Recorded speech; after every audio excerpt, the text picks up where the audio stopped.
ஓரெழுத்தில் ஆறெழுத்தை ஓதிய பெருமாளே அப்படின்னு சொல்கிறாங்க. அதாவது ஓம் அப்படிங்கிற ஒரு எழுத்தில் 6 விதமான தத்துவங்களை உரைத்தவர் தான் முருகன். இப்படிப்பட்ட சிவ உபதேசம் பண்ணதுனால தான் முருகருக்கு என்னென்ன பேர் சொல்லி கூப்பிடுறாங்க. சுவாமிநாதன், குருபரன், குமரகுரு அப்படின்ற பேரெல்லாம் முருகருக்கு வந்தது. சிவனுக்கு உபதேசம் பண்ணது தெரிஞ்ச உடனே அகத்தியரும் என்ன பண்ணுறாரு, கந்தலோகம் எனக்கும் பிரணவத்துக்கான உபதேசம் பண்ணுன்னு சொல்லி கேட்டு முருகர் அகத்தியருக்கும் பிரணவத்துக்கான உபதேசம் பண்ணுறாரு.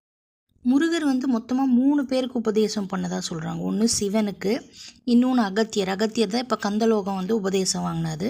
3வது அருணகிரிநாதர் திருப்புகழ் எழுதினார். முதல்ல மலை உச்சிலேருந்து குதிச்சாருன்னு சொன்னோம் இல்லையா. ஸோ அந்த அகத்தியருக்கும் என்ன பண்ணியிருக்காராம், முருகர் பிரணவத்துக்கு உபதேசம் பண்ணியிருக்கிறதா சொல்கிறாங்க. கந்த புராணத்தினோட அடுத்த அங்கமாக தூது சொல்கிறாங்க. அதாவது வீரப்பாகு தூது அப்படின்னு சொல்லி எல்லா காவியத்துக்குமே ஒரு தூது அப்படிங்கிறது இம்பார்ட்டண்ட்.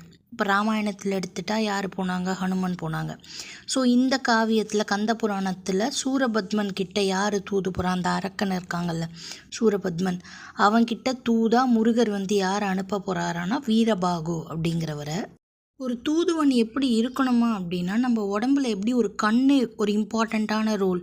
காது கேட்கல, வாய் பேச முடியலன்னா கூட கண்ணை வச்சு நம்மளால ஈஸியாக அவங்க என்ன ஃபீல் பண்ணுறாங்க அப்படிங்கிறத ஃபைண்ட் அவுட் பண்ண முடியும் இல்லையா. அது மாதிரி ஒரு தூதுவன்கிறவ எப்படியாப்பட்டவங்கன்னா ஒரு ராஜாவோடைய பிரதிபலிப்பு. ஏன்னா ராஜா போய் பேச மாட்டாங்களா, அவங்க தூதுவனை தான் அனுப்புவாங்க. ஸோ அந்த மாதிரி அந்த காலத்தில் தூதுவனை செலக்ட் பண்ணுறவங்க எப்படியா இருப்பாங்களான்னா, அவர் என்ன நினைக்கிறாரோ அதை மட்டுமே சொல்லக்கூடியவர்கள் தான் தூதுவர்கள்னு சொல்கிறாங்க. சூரபத்மனோட சிறையில் இருக்கிற தேவர்கள்லாம் சிவபெருமானை நோக்கி வேண்டுறாங்களாம்ப்பா, நாங்கள் ரொம்ப கஷ்டப்படுறோம், இன்னும் அந்த தக்ஷனோட யாகத்தில் கலந்துன்றதுனால தானே எங்களுக்கு இந்த பாவம் வந்தது, இவ்வளோ காலமாக நாங்கள் இதை அனுபவிச்சுட்டு இருக்கோமே, இன்னுமா நாங்கள் பண்ண பாவம் தீரலை, எங்களை நீங்கள் என்ன பண்ணணும், அடித்தது போதும் அணைத்திடல் வேண்டும்னு சொல்லுவோம்ல, அது மாதிரி எங்களுக்கு கொடுத்த தண்டனை போதும்பா, இனிமேல் நீ என்ன பண்ணணும், காத்து ரட்சிக்கணும் அப்படின்னு சொல்லி தேவர்கள் சிவபெருமானை நோக்கி வேண்டிக்கிறாங்க.